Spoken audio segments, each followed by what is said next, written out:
Hello दोस्तों, स्वागत है आपका हमारे चैनल यूपी एग्ज़ाम क्विज़र में। दोस्तों, आज के वीडियो में हम 22 नवंबर से संबंधित उत्तर प्रदेश के सभी एग्ज़ाम्स के लिए मोस्ट इंपॉर्टेंट करंट अफेयर के क्वेश्चंस को डिस्कस करेंगे और हर एक क्वेश्चन से रिलेटेड आपको फैक्ट भी बताएंगे।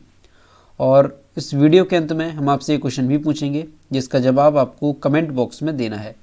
और अगर आपको इस वीडियो की PDF डाउनलोड करनी है तो इसकी जो PDF है वो आप टेलीग्राम ग्रुप से डाउनलोड कर सकते हैं। टेलीग्राम ग्रुप की लिंक आपको वीडियो के डिस्क्रिप्शन में मिल जाएगी। तो चलिए शुरू करते हैं। आज का सेशन शुरू करने से पहले हम आपको इम्पोर्टेंट टॉपिक्स को कवर कराएंगे, यानी कि रिवाइज कराएंगे। तो क्या है, तो 2022 में जो नोबेल पुरस्कार दिए गए हैं उनको हम रिवाइज करते हैं। तो याद रखेंगे यहाँ से चिकित्सा के क्षेत्र में नोबेल पुरस्कार किसको दिया गया, तो स्वाति पैबो को। भौतिकी के क्षेत्र में अगर बात की जाए तो एलन एस्पेक्ट को, जॉन F क्लोजर को और एंटोन जेलिंगर को, इन्हें दिया गया है भौतिकी के क्षेत्र में। वहीं अगर हम बात करें रसायन के क्षेत्र में, केमिस्ट्री में, तो कैरोलिन बटोरजी, के बेरी शार्पलेस और मोर्टन मिल्डल को, इन्हें दिया गया है केमिस्ट्री के क्षेत्र में, यानी कि रसायन के क्षेत्र में। साहित्य की अगर हम बात करें तो साहित्य के क्षेत्र में एनी एनॉक्स को साहित्य के क्षेत्र में नोबेल पुरस्कार दिया गया। शांति के क्षेत्र में किसको दिया गया है, तो LS बालियत्स्की, जो कि इसके अलावा रूसी मानवाधिकार संगठन है मेमोरियल और यूक्रेनी मानवाधिकार संगठन है सेंटर फॉर सिविल लिबर्टी, तो इसको जो है शांति के क्षेत्र में नोबेल पुरस्कार दिया गया। याद रखेंगे आप, LS बालियत्स्की, रूसी मानवाधिकार संगठन मेमोरियल और यूक्रेनी मानवाधिकार संगठन सेंटर फॉर सिविल लिबर्टीज। अर्थशास्त्र की अगर हम बात करें इकोनॉमिक्स की, तो Ben S बर्नानके, Douglas W diamond और फिलिप H डायवेविक, इनको दिया गया है अर्थशास्त्र के क्षेत्र में। दोस्तों, ये जो टॉपिक है वेरी इंपॉर्टेंट है, कई बार जो है नोबेल पुरस्कार से क्वेश्चन पूछे जाते हैं। तो साल 2022 के सारे नोबेल पुरस्कार यहाँ से आप अच्छे से याद रखेंगे। अगला हम यहाँ पे रिवाइज करेंगे 2022 की जो प्रमुख नियुक्तियाँ हैं उनको याद करेंगे। तो वर्तमान में लोकसभा के अध्यक्ष कौन हैं, तो याद रखेंगे ओम बिरला। भारतीय थल सेना के अध्यक्ष कौन हैं, तो जनरल मनोज पांडे, ये हैं भारतीय थल सेना के अध्यक्ष। भारतीय जल सेना के अध्यक्ष कौन है, तो एडमिरल R हरि कुमार, ये हैं भारतीय जल सेना के अध्यक्ष। भारतीय वायुसेना के अध्यक्ष कौन है, तो एयर चीफ मार्शल विवेक राम चौधरी, ये हैं भारतीय वायुसेना के अध्यक्ष। तो तीनों यहाँ से याद रखेंगे, थल सेना जनरल मनोज पांडे, जल सेना R हरि कुमार और वायुसेना विवेक राम चौधरी। नीति आयोग के उपाध्यक्ष कौन है, तो सुमन बेरी, ये नीति आयोग के उपाध्यक्ष हैं। और RBI के गवर्नर कौन है, तो शक्तिकांत दास, ये RBI के गवर्नर हैं। इसरो के अध्यक्ष कौन है, तो S सोमनाथ, ये जो है इसरो के अध्यक्ष हैं। मुख्य चुनाव आयुक्त कौन है, तो राजीव कुमार, ये जो है चीफ इलेक्शन कमिश्नर हैं, इनका नाम याद रखेंगे। इंटेलिजेंस ब्यूरो के निदेशक कौन है, तो तपन डेका, ये जो है IB के निदेशक हैं, इसे भी याद रखेंगे। अगला है NIA के निदेशक कौन है, तो दिनकर गुप्ता, ये NIA के निदेशक हैं। नीति आयोग के CEO याद रखेंगे, अभी हाल ही में CEO और जो उपाध्यक्ष हैं वो दोनों बने हैं, तो दोनों नाम याद रखेंगे आप। परमेश्वरन अय्यर, ये हैं नीति आयोग के CEO। और नीति आयोग से आप याद रखेंगे, कई बार आपको बताया है कि जो नीति आयोग के अध्यक्ष होते हैं वो कौन होता है, तो अगर हम अध्यक्ष की बात करते हैं तो नीति आयोग के जो अध्यक्ष है वो देश के प्रधानमंत्री होते हैं, यानी कि प्राइम मिनिस्टर होते हैं। ठीक है, नीति आयोग की जो स्थापना है वो कब हुई है, तो वो भी याद रखेंगे आप। 1 जनवरी 2015 को नीति आयोग की जो है स्थापना हुई है। और इसे जो है किसके स्थान पर स्थापित किया गया, तो पहले जो है योजना आयोग था, योजना आयोग के बदल करके नीति आयोग किया गया। तो ये नीति आयोग से याद रखेंगे आप, जो वेरी इंपॉर्टेंट है, CEO और उपाध्यक्ष का नाम। रॉ की प्रमुख कौन है, तो सामंत गोयल, ये रॉ की प्रमुख हैं। भारत की राष्ट्रपति हाल ही में बनी द्रौपदी मुर्मू, नाम याद रखेंगे। भारत के उपराष्ट्रपति जगदीप धनखड़ हैं। भारत के नए मुख्य न्यायाधीश कौन बन गए हैं, तो जस्टिस उदय U ललित, वेरी इंपॉर्टेंट है, याद रखेंगे। जस्टिस उदय U ललित हाल ही में ये जो है बने हैं भारत के मुख्य न्यायाधीश। DRDO के अध्यक्ष कौन है, तो डॉक्टर समीर V कामत, ये DRDO के अध्यक्ष हैं। CDS कौन है, तो ये भी वेरी इंपॉर्टेंट हो जाएगा, याद रखेंगे। लेफ्टिनेंट जनरल अनिल चौहान, ये जो है CDS बने हैं। महान्यायवादी कौन है, तो R वेंकट रमणी, ये हैं महान्यायवादी। तो ये जितनी भी प्रमुख नियुक्तियां हैं सभी के सभी वेरी इंपॉर्टेंट हैं, इनको आप जो है स्क्रीनशॉट ले सकते हैं और इसको जो है बार बार रिवाइज करते रहें ताकि आपको आसानी से याद बने रहें। चलिए अब शुरू करते हैं करंट अफेयर्स का सेशन। तो आज का सेशन शुरू करने से पहले हम कल के क्वेश्चंस का रिवीजन करेंगे कल का पहला क्वेश्चन है 19 नवंबर 2022 को किस राजनेता की 150वीं जयंती मनाई गई? ऑप्शन नंबर यहाँ पे बी करेक्ट होगा, इंदिरा गांधी की। अगला है उत्तर प्रदेश लोक निर्माण विभाग ने सड़कों की निगरानी करने के लिए कौन सा GIS पोर्टल बनाने की स्वीकृति दी है? तो ऑप्शन नंबर यहाँ पे ए करेक्ट होगा, सृष्टि 2.0 पोर्टल। दोस्तों उत्तर प्रदेश करंट अफेयर की लास्ट 8 मंथ की अगर आपको PDF ई बुक डाउनलोड करनी है तो इसकी लिंक वीडियो के डिस्क्रिप्शन में मिल जाएगी, वहाँ से आप इसकी PDF ई बुक डाउनलोड कर सकते हैं।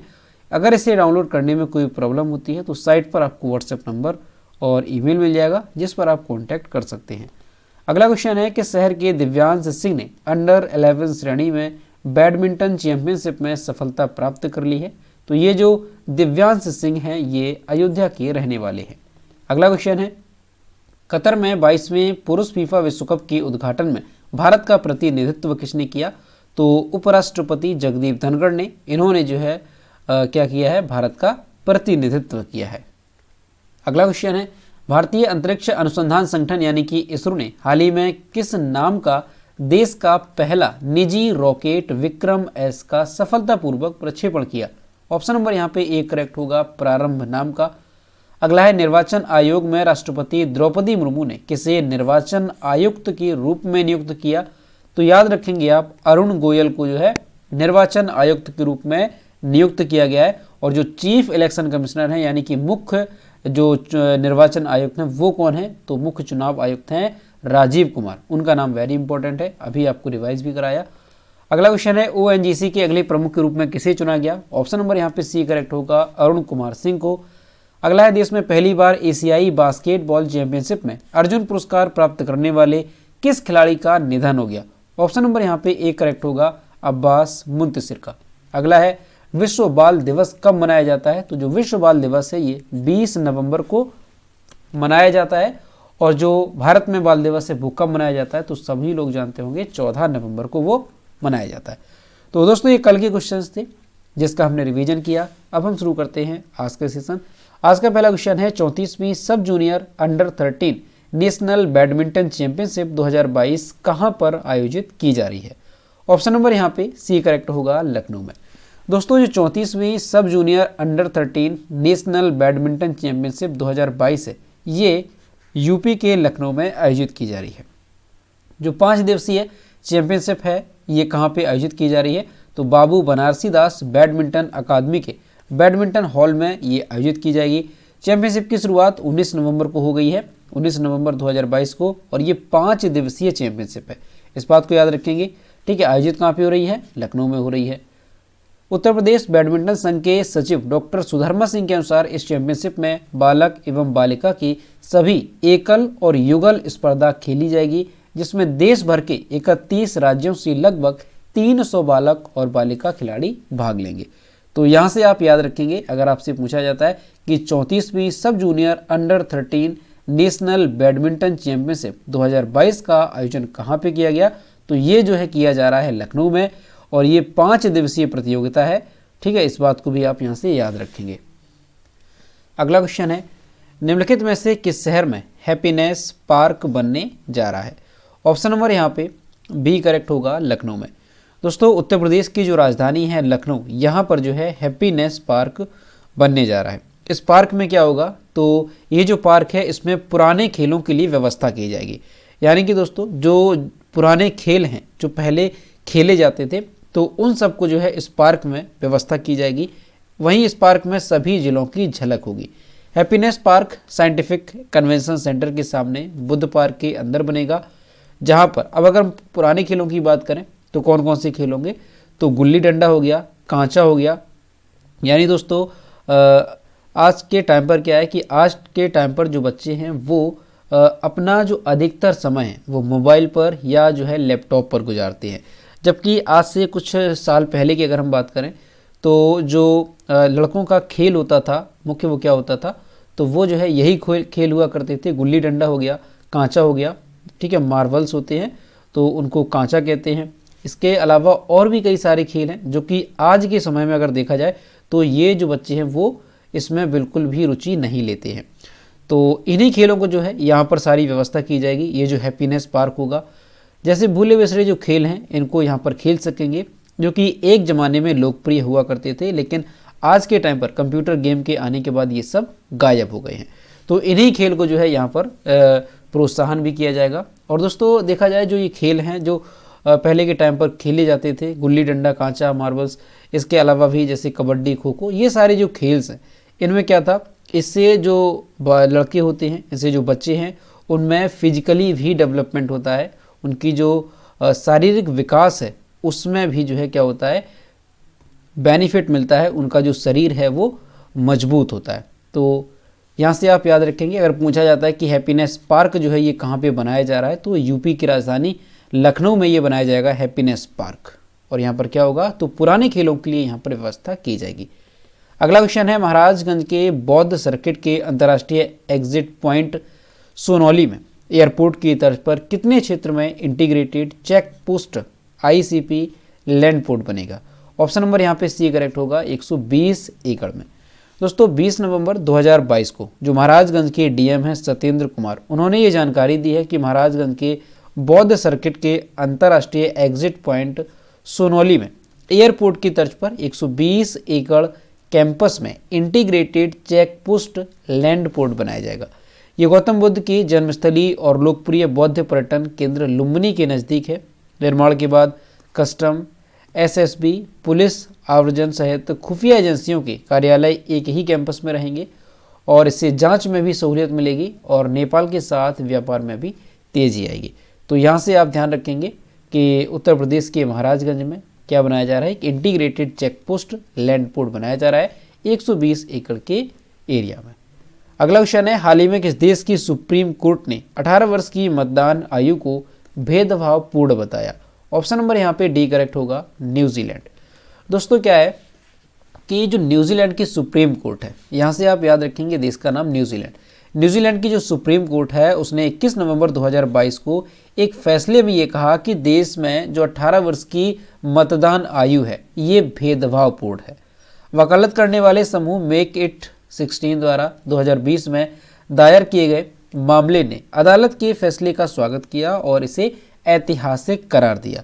दोस्तों क्या है कि अभी अगर देखा जाए अधिकतर देशों में, दुनिया भर के अधिकतर देशों में जो मतदान की आयु है वो कितनी है, 18 साल है। हमारे देश में भी जो मतदान की आयु है वो 18 साल है। तो जो न्यूजीलैंड है यहाँ पर भी 18 साल है मतदान की आयु। तो इसको लेकर के जो है 2020 में एक मामला जो है दायर किया गया था और उसके तहत अभी जो न्यूजीलैंड की सुप्रीम कोर्ट है उसने एक फैसला दिया और उसमें कहा गया कि जो 18 साल मतदान की आयु रखी गई है ये भेदभावपूर्ण है। न्यूजीलैंड के जो प्रधानमंत्री हैं जेसिंडा अर्डन, उन्होंने कहा कि सरकार 16 साल की उम्र कम करने के लिए कानून का मसौदा तैयार करेगी जिसे संसद में मतदान के लिए रखा जा सकता है। यानी कि न्यूजीलैंड में अब देखा जाए तो जो प्रधानमंत्री है जेसिंडा अर्डन, उन्होंने कहा है कि जो मतदान की आयु है उसको 16 साल किया जा सकता है और इसके लिए जो सरकार है वो एक कानून का मसौदा तैयार करेगी। ठीक, तो अभी ये काफ़ी चर्चा में, याद रखेंगे क्योंकि अभी अधिकतर देशों में अगर देखा जाए तो 18 साल ही मतदान की आयु है, लेकिन ऐसा नहीं है कि किसी भी देश में 16 वर्ष मतदान की आयु नहीं है। हालांकि दुनिया में कुछ ऐसे देश हैं जहां पर 16 साल भी मतदान की आयु है। जैसे उन देशों की अगर हम बात करें तो ब्राज़ील हो गया, यहाँ पर मतदान की आयु 16 साल है। इक्वाडोर हो गया, ऑस्ट्रिया है, क्यूबा है, ग्वेनर्स है, आइल ऑफ मैन, जर्सी हो गया, माल्टा है, निकारागुआ हो गया और स्कॉटलैंड हो गया। तो ये कुछ देश हैं जहाँ पे पहले से ही जो मतदान की आयु है वो कितनी है, 16 साल है। तो अभी जो है न्यूजीलैंड में भी जो मतदान की आयु है वो जो है आगे 16 साल की जा सकती है। तो इस बात को आप यहाँ से याद रखेंगे क्योंकि जो न्यूजीलैंड की सुप्रीम कोर्ट है उसने जो 18 साल की आयु है इसको भेदभावपूर्ण बताया। दोस्तों अगर अपने इंडिया की हम बात करें तो हमारे देश में जब देश आज़ाद हुआ उसके बाद 1950 के बाद, यानी देश जब गणतंत्र हुआ उसके बाद भी जो हमारे देश में मतदान की आयु थी कितनी थी, 21 साल थी। हमारे देश में जो मतदान की आयु है वो पहले 21 साल थी और इसको बदल करके 18 साल कब किया गया, तो ये वेरी इंपॉर्टेंट है, याद रखेंगे यहाँ से आप कि भारत में 61वें संविधान संशोधन, कई बार क्या है कि संविधान संशोधन भी पूछ लिया जाता है, तो 61वें संविधान संशोधन के द्वारा जो है 1988 में, याद रखेंगे 1988 में जो मतदान की आयु है वो 21 वर्ष से घटा करके 18 साल कर दी गई थी। इस बात को याद रखेंगे, 21 वर्ष से कितनी कर दी थी, 18 वर्ष कर दी गई थी भारत में। तो ये यहाँ से याद रखेंगे। अगर संविधान संशोधन पूछा जाए तो 61वां हो जाएगा, और अगर ईयर पूछा जाए तो 1988 में। अगला क्वेश्चन है, हाल ही में किस देश के संविधान संशोधन के अनुसार एक व्यक्ति केवल एक बार ही देश का राष्ट्रपति बन सकता है? यानी अभी जो है एक देश ने संविधान संशोधन किया और वहाँ पर ये नियम लागू किया गया कि एक व्यक्ति जो है वो केवल एक बार ही देश का राष्ट्रपति बन सकता है। तो ऐसा जो संविधान संशोधन है वो किस देश ने किया है? तो ऑप्शन नंबर यहाँ पे करेक्ट हो जाएगा बी, कजाकिस्तान ने। दोस्तों कजाकिस्तान के हाल ही में नए राष्ट्रपति बने हैं। कौन बने हैं? तो कासिम जोमार्ट टोकायव। ये जो है फिर से राष्ट्रपति, यानी पहले भी थे और फिर से इन्हें जो है राष्ट्रपति के तौर पर चुना गया। अब इसके बाद जो है जो कजाकिस्तान है वहाँ पर ये फैसला आया और संशोधन भी किया गया 6 सितंबर 2022 को। याद रखेंगे 6 सितंबर 2022 को संशोधन किया गया कि जो राष्ट्रपति है उसका जो कार्यकाल है वो 5 साल से बढ़ा करके कितना कर दिया गया है? तो 7 साल कर दिया गया है, और एक व्यक्ति केवल एक बार ही कजाकिस्तान का राष्ट्रपति बन सकता है। तो ये जो है यहाँ पर संविधान संशोधन किया गया। अब ये जो कासिम जोमार्ट टोकायव हैं ये पहले भी राष्ट्रपति थे, लेकिन इन्हें जो है जब ये संविधान संशोधन हुआ तब से जो है जो सारी व्यवस्था है वो शुरुआत से की गई है। तो इन्हें भी पहली बार माना गया और कासिम जोमार्ट टोकायव ये फिर से वहाँ के राष्ट्रपति बने हैं। कजाकिस्तान चुनाव हुए और 20 नवंबर 2022 को इन्हें जो है राष्ट्रपति चुनाव में 81.31% वोट हासिल हुए हैं। इस तौर पर जो कासिम जोमार्ट टोकायव हैं ये राष्ट्रपति बन गए हैं कजाकिस्तान के। इस बात को यहाँ से याद रखेंगे, और ये भी याद रखेंगे कि जो कजाकिस्तान है यहाँ पर जो राष्ट्रपति पद का कार्यकाल है वो कितना कर दिया गया है? तो 5 साल से बढ़ा करके कर दिया गया है 7 साल। इस बात को यहाँ से आप लोग याद रखेंगे। और कजाकिस्तान ने क्या संविधान संशोधन किया है कि एक व्यक्ति केवल एक बार ही देश का राष्ट्रपति बन सकता है। और दोस्तों कजाकिस्तान से याद रखेंगे कि कजाकिस्तान की कैपिटल क्या है? तो अस्ताना कजाकिस्तान की कैपिटल है। और कजाकिस्तान की मुद्रा क्या है? तो कजाकिस्तान टेंगे यहाँ की मुद्रा है। और राष्ट्रपति कासिम जोमार्ट टोकायव बन गए हैं। अगला क्वेश्चन है, भारत ने किस देश से global partnership on artificial intelligence की अध्यक्षता हासिल की है? ऑप्शन नंबर यहाँ से सी करेक्ट हो जाएगा, फ्रांस। दोस्तों भारत ने 21 नवंबर 2022 को फ्रांस से आर्टिफिशियल इंटेलिजेंस पर ग्लोबल पार्टनरशिप GPAI की अध्यक्षता संभाली है। G20 प्रेसिडेंसी संभालने के बाद यह एक अन्य निकाय है जिसकी अध्यक्षता हमारा देश भारत करेगा। GPAI जिम्मेदार और मानव केंद्रित विकास और आर्टिफिशियल इंटेलिजेंस के उपयोग का समर्थन करने के लिए एक अंतर्राष्ट्रीय पहल है। तो यहाँ से याद रखेंगे, ये भी काफ़ी इंपॉर्टेंट क्वेश्चन है कि भारत जो है ये आर्टिफिशियल इंटेलिजेंस पर ग्लोबल पार्टनरशिप की अध्यक्षता करेगा। ठीक है, इस बात को याद रखेंगे। और GPAI का फुल फॉर्म क्या है तो वो भी आपको याद रखना है। क्या हो जाएगा? तो global partnership on artificial intelligence, ये इसका फुल फॉर्म हो जाएगा। तो G20 की भारत कर रहा है अध्यक्षता, इसको भी याद रखेंगे। और इसके अलावा जो GPAI है इसकी भी अध्यक्षता हमारा देश भारत करेगा। अगला क्वेश्चन है, 25वां राष्ट्रीय ई गवर्नेंस सम्मेलन कहाँ पर आयोजित किया जाएगा?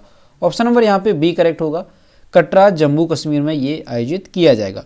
दोस्तों जो 25वां राष्ट्रीय ई गवर्नेंस सम्मेलन है ये 25 और 26 नवंबर 2022 को जम्मू क्षेत्र के रियासी जिले के कटरा शहर में ककरियाल में श्री माता वैष्णो देवी विश्वविद्यालय में आयोजित किया जाएगा।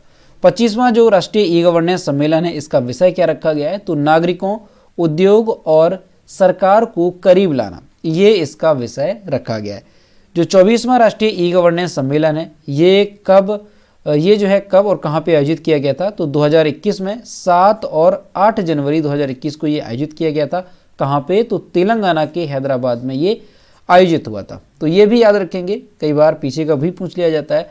तो 2021 का जो 24वां राष्ट्रीय ई गवर्नेंस सम्मेलन था वो तेलंगाना के हैदराबाद में आयोजित हुआ था। और अभी जो 2022 का ये कहाँ पे आयोजित किया जा रहा है? जो 25वां है ये जो है कटरा जम्मू कश्मीर में आयोजित किया जा रहा है।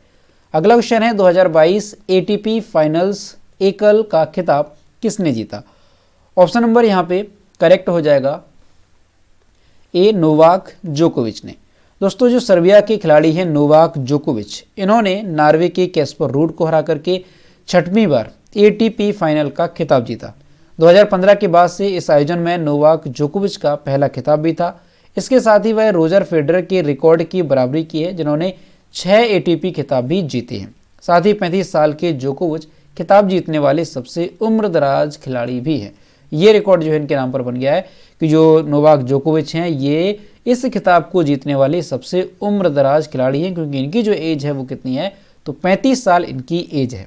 तो याद रखेंगे आप कि अभी जो है एटीपी फाइनल का खिताब किसने जीता है एकल का, तो ये जीता है नोवाक जोकोविच ने, और इन्होंने 6वीं बार ये रिकॉर्ड बनाया है और 6वीं बार ये खिताब इन्होंने जीता है। और इसके साथ ही इन्होंने किसकी बराबरी कर ली है, तो इसके साथ ही इन्होंने जो है रोजर फेडरर की रिकॉर्ड की बराबरी कर ली है। अगला क्वेश्चन है, विश्व टेलीविजन दिवस प्रतिवर्ष कब मनाया जाता है? ऑप्शन नंबर यहाँ से करेक्ट होगा डी, 21 नवंबर को हर साल विश्व टेलीविजन दिवस मनाया जाता है। दोस्तों 21 नवंबर को हर साल विश्व टेलीविजन दिवस मनाया जाता है ताकि हमारे जीवन में इसकी गहराई को दर्शा सकें। संयुक्त राष्ट्र महासभा ने शांति और सुरक्षा के लिए संघर्षों और खतरों पर ध्यान देने में टेलीविजन के प्रभाव के महत्व को बताने के लिए विश्व टेलीविजन दिवस मनाया जाता है। इस बात को याद रखेंगे, 21 नवंबर को मनाया जाता है क्या, विश्व टेलीविजन दिवस। दोस्तों टेलीविजन को जो आविष्कार है वो किसने किया था, तो जॉन लोगी बेयर्ड ने इसका आविष्कार किया था। और कब टेलीविजन का आविष्कार किया गया था, तो 1924 में टेलीविजन का आविष्कार किया गया था। तो यहाँ से आपको याद रखना है कब मनाया जाता है, 21 नवंबर को, और आविष्कार भी याद रखेंगे किसने किया था, तो जॉन लोगी बेयर्ड ने। अगला क्वेश्चन है, हाल ही में भारतीय और किस देश की नौसेनाओं के बीच द्विपक्षीय अभ्यास नसीम अल बहर 2022 शुरू हुआ? तो ऑप्शन नंबर यहाँ से करेक्ट हो जाएगा सी, ओमान। दोस्तों भारत और रॉयल ओमान की नौसेनाओं के बीच द्विपक्षीय अभ्यास का 13वां संस्करण नसीम अल बहर 2022, ठीक, इसका नाम भी याद रखेंगे। अगर पूछा जाए कि नसीम अल बहर जो नौसेना अभ्यास है किन दो देशों के बीच आयोजित होता है, तो भारत और ओमान के बीच। तो 20 नवंबर 2022 को ओमान के तट पर शुरू हुआ। अभ्यास 2 चरणों में आयोजित किया जा रहा है, बंदरगाह चरण और समुद्री चरण। नसीम अल बहर नौसैनिक अभ्यास 1993 में शुरू किया गया था।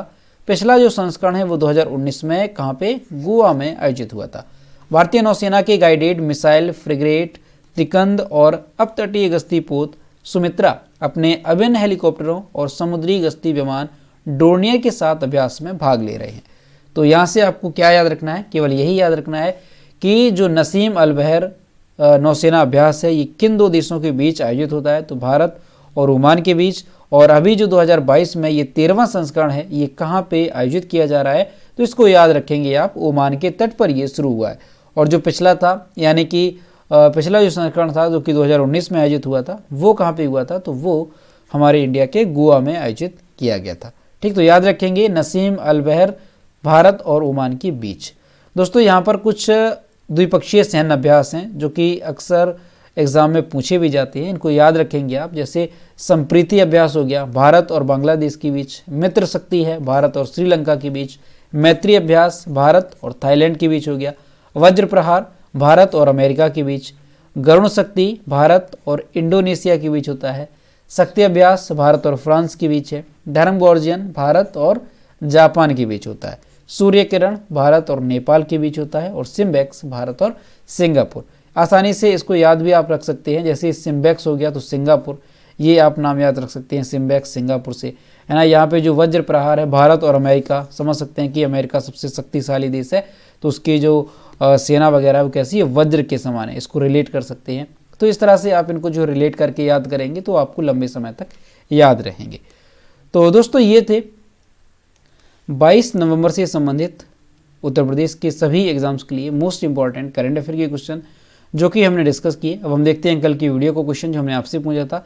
ये रहा कल की वीडियो को क्वेश्चन जो हमसे पूछा था कि हाल ही में उत्तर प्रदेश सरकार ने किसानों के लिए सिंचाई हेतु किस योजना को शुरू किया है। तो ऑप्शन नंबर यहाँ पे सी करेक्ट था, खेत तालाब योजना, और लगभग सभी स्टूडेंट्स ने इसके सही जवाब किए। और मैं आपसे रोज़ कहता हूँ कि जो भी क्वेश्चन आपसे पूछा जाए तो सभी लोग क्वेश्चन का आंसर जरूर किया करो। ये है आज का क्वेश्चन, किस देश ने भारतीय नौसेना को वीजा प्राप्त करने के लिए, नागरिकों को, किस देश ने भारतीय नागरिकों को वीजा प्राप्त करने के लिए पुलिस निकासी प्रमाण पत्र जमा करने से छूट दी है। यहाँ पर जो भी करेक्ट आंसर है वो आपको कमेंट बॉक्स में बताना है। और दोस्तों सभी लोग क्वेश्चन का आंसर जरूर किया करो। तो दोस्तों आज का वीडियो कैसा लगा? अगर वीडियो पसंद आया है तो इसे लाइक करें, अपने दोस्तों के साथ शेयर करें और अगर अभी तक हमारे चैनल पर नए हैं तो चैनल को सब्सक्राइब करना ना भूलें। साथ ही बेल आइकन को भी प्रेस करें ताकि टाइम टू टाइम नोटिफिकेशन आप तक पहुंचता रहे। तो मिलते हैं नेक्स्ट वीडियो में। Thank you.